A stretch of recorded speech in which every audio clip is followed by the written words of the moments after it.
Welcome to Fear and Greed, the week ahead. I'm Sean Aylmer, and as always, I'm joined by economist Stephen Koukoulas. You'll find him at thekouk.com, TheKouk.com, and on Twitter using the handle thekouk.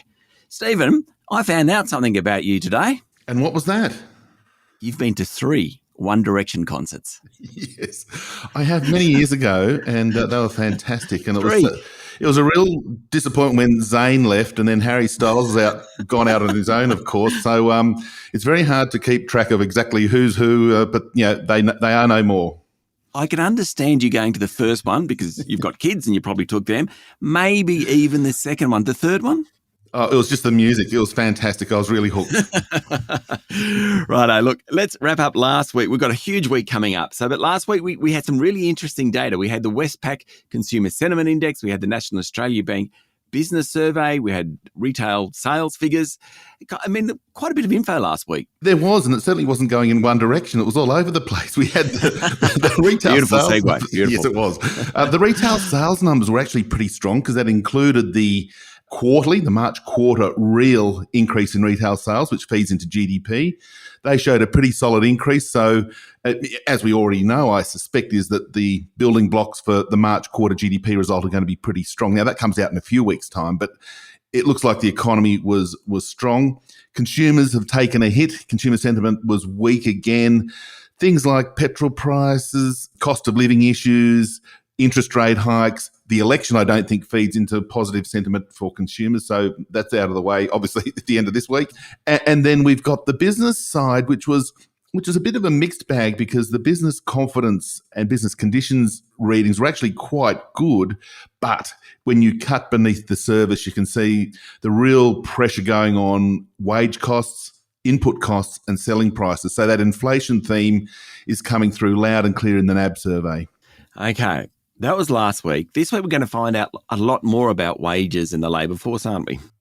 We are. This week we've got 2 really important numbers. A lot of the focus for financial markets has been on the labour market, and we get the wage price index for the March quarter. I think everybody's expecting to see a pickup, particularly in private sector wage costs. The forecast is for annual increases getting close to about 2.7, 2.8%. So not super high, but you've got to remember that the annual figure includes a couple of quarters late last year when we were still in lockdown. So the quarter-on-quarter increase should be about 0.8, 0.9%. So showing that wage pressure is starting to build. And we are probably going to be getting the labour force numbers showing the unemployment rate falling below 4% for the first time since 1974. And speaking of music, that's when Locomotion, not Kylie Minogue's version, but Grand Funk Railway was the band that sang Locomotion. And that was in 1974 when the unemployment rate was 3-point-something%. Oh, I had Explosive Hit 74. I remember Locomotion as the first album I ever listened to. Well, there we go. And yep, what a time that was. And it was an incredible time because that was when we also had wage increases. I was checking the numbers the other day of 20-something%. So they were the funny old days of, the inflation boom from the oil shock and among other things. When we're sort of having like a mini repeat of that right now with that inflation pressure and, incredibly low unemployment. What happens if we don't get wage pressure? So the Reserve Bank for a long time said it was waiting until it saw wage pressures in the economy. It dumped that because inflation pressures were so high. I'm sure it must be hoping that we're going to see wage pressure in the economy this week. What if we don't?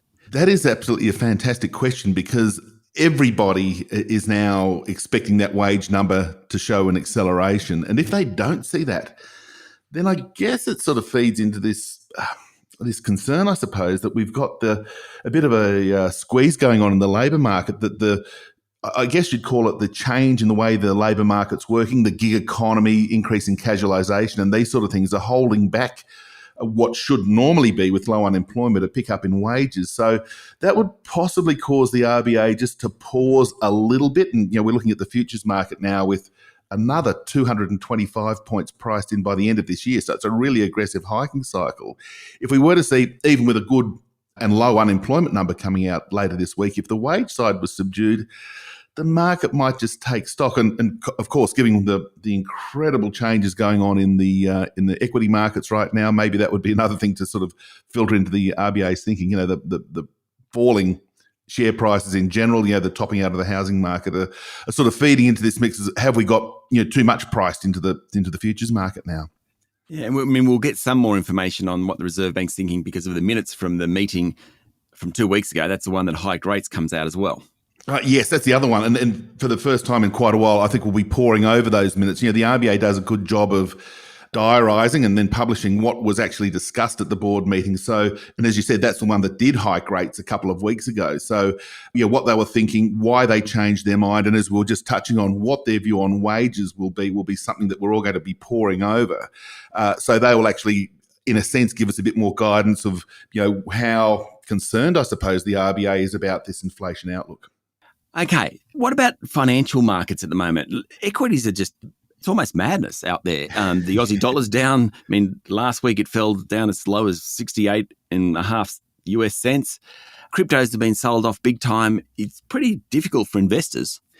It is, and I think what we're seeing with the cryptos, the stock market volatility more downs than ups, if you know what I mean, too, that over the last couple of weeks, in fact. So I think what we're seeing is the reaction to the ending of what was super easy monetary policy. And we've just got to think back, it wasn't even 6 months ago, really, that we had just about all the central banks still with interest rates effectively at zero. We still had most of them implementing quantitative easing, so they were pumping cash into the economy, and we had fiscal policy changes again.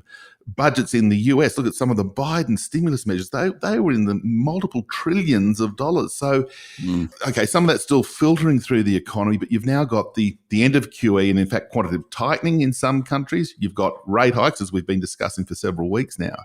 That sort of dynamic is just pulling cash out of the economy. And I think we're seeing the market sort of having ructions as it's dealing with that stimulus withdrawal. And we haven't even moved to restrictive policy yet. So the interesting thing will be over the next, 6 to 12 months, if we do get the Fed hiking towards 3%, which is what the market's expecting, similar with our RBA hiking, that market volatility and the real pressures will probably continue. Stephen, enjoy the week. Thank you, Sean. That was economist Stephen Koukoulas, better known as The Kouk, and as we found out today, a One Direction fan.